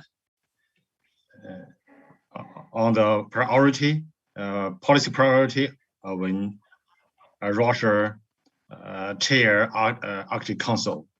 And but I believe in the next 2 years, it's a very good opportunity. We have much opportunity to strengthen, to initiate or strengthen our cooperation. And I agree some points proposed by other speakers.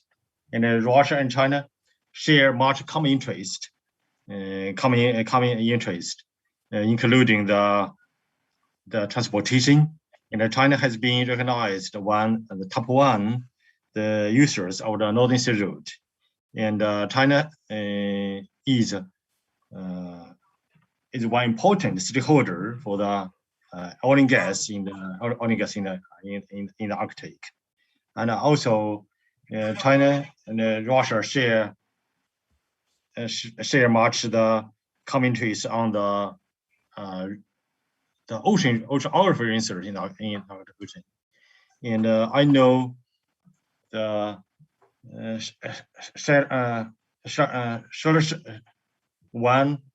both sides have signed MOU or agreement on the scientific cooperation. Even they have scheduled some concrete program in the next 10 years. But surely this cooperation has been disturbed by the pandemic. But I believe we can resume this project after the pandemic. And the one practical, maybe one of the much potential area for both bilateral cooperation is still the oil and gas exploitation in the Arctic. Why? Because China, as one active or efficient the partner, China can offer the not only capital but also the big market for the oil and gas. China has made some breakthrough on the fusion energy. So if you pay much attention on the energy news, maybe you can note that one famous Chinese scientist declare maybe within or in 10 years, China can construct one test reactor using fusion, nuclear fusion. So, and both sides, Russia and China also, I think they have some of the cooperation on the nuclear reaction power. And I think another strategy issue released by China, that is, and President Xi Jinping has promised to stop the coal burning power plant or abroad. This is another positive signal for oil and gas development in the Arctic. Why? Because due to the coal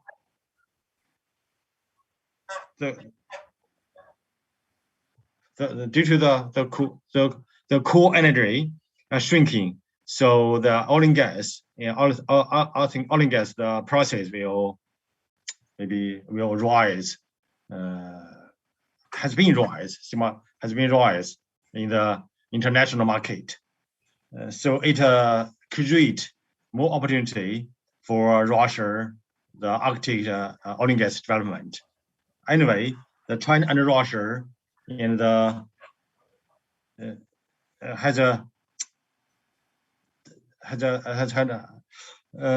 has much potential for the Arctic development. Another is, I think, fourth is, I think that the infrastructure cooperation. For example, in my province, Shandong province, Shandong is famous for the manufacturing industry. And for example, in Qingdao is one of the big cities of Shandong province, and played active role for the construction of Yamar IND, the Yamar IND project. I believe with time being and with time more communication and exchange, and both sides can find out more area or more opportunity for the Arctic cooperation. Thanks.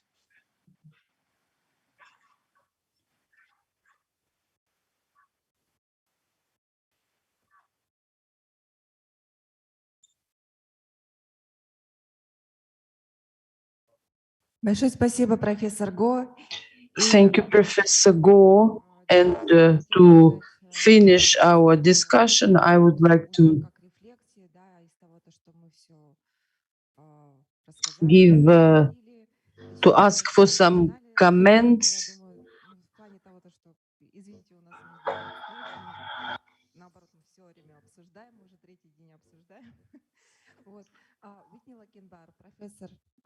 I would like to give the floor to Professor Lackenbauer. Some of your reflections about our discussions, some final points. Well, thanks to all of you, our Russian colleagues. Thank you very much for deepening our understanding of a lot of the priorities. I think you've shared with us some very important context to understand how and why Russia has arrived at the priority areas that it has, and also a deeper appreciation of what Russia is seeking to accomplish as a chair, looking at things like improving the structure, greater efficiencies. Some of the frameworks you've provided are very helpful. And I come away convinced once again that the Arctic Council is not broken, and that it's very important that we not break it.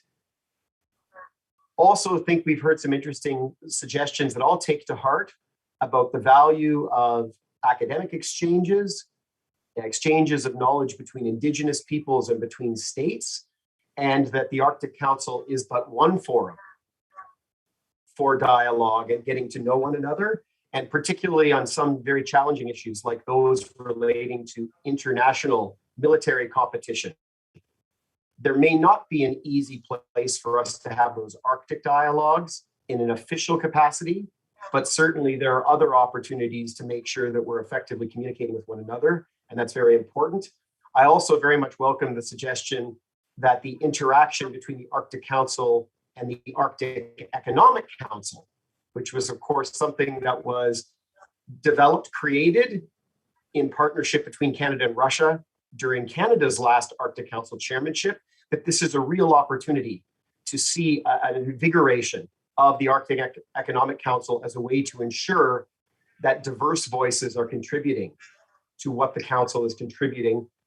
And then lastly, obviously a lot of focus on climate change. And while I respect that dealing with climate change in the Arctic requires global mitigation efforts, there's a lot of opportunity, importance of working collaboratively as Arctic states to deal with adaptation, and that Russia, for all the reasons that have been described here today, is obviously a very central player in those efforts. and really can serve as an important catalyst, sorry for that word in English, but a way to really encourage and facilitate some of those discussions, which in my mind is one of the core contributions that the Arctic Council has made in the past and will continue to make going forward in really helping us to realize the true meaning of sustainable development, which is about balancing the economic, the environmental, and the human for the long term. So thank you, everybody, for sharing your thoughts and for allowing me to be part of this important conversation.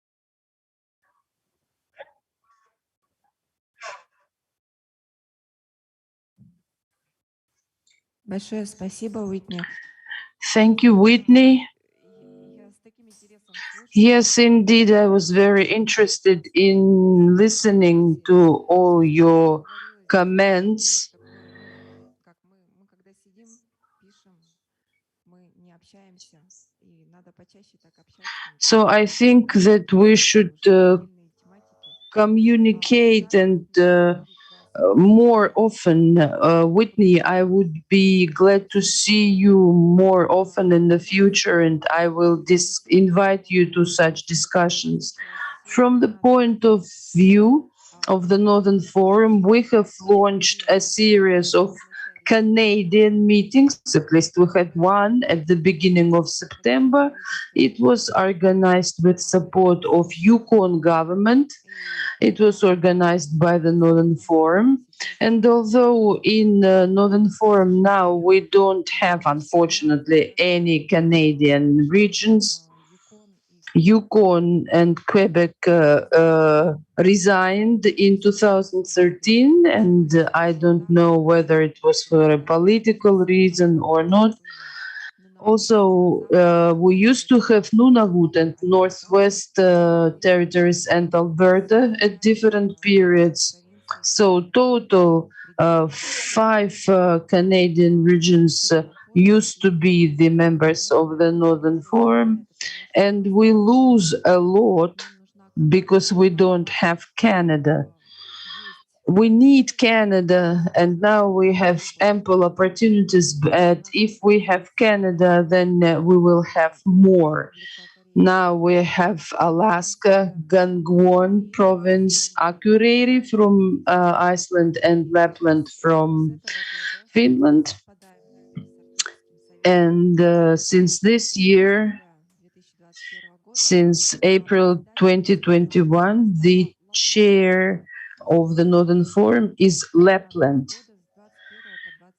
And until 2023, it will be the chair of the Northern Forum. And we hope that our chair, the governor of Lapland, Mika Ripi, hopes to join all efforts to bring new members, in particular Canada, Norway. The regions of these two countries were among the establishers, the founders of the Northern Forum. And we are very hopeful that the opportunities that we get from science, because today we have scientific experts. We all represent different institutes. We are analysts. We are politologists and historians. And I think that we should close more attention to collecting information, and this cross-cutting approach in the Arctic becomes key to all our analytical forecasts. Thank you very much. It's now 30 minutes after midnight. Thank you, Mr. Gopeitin, because in China, because it's also very late. And thank you, Canada, for getting up so early. So the best time probably was in Norway and in Moscow. Thank you very much, everybody. See you later. You can watch the record of this session on YouTube of the Northern Forum in Russian and in English. Thank you and goodbye.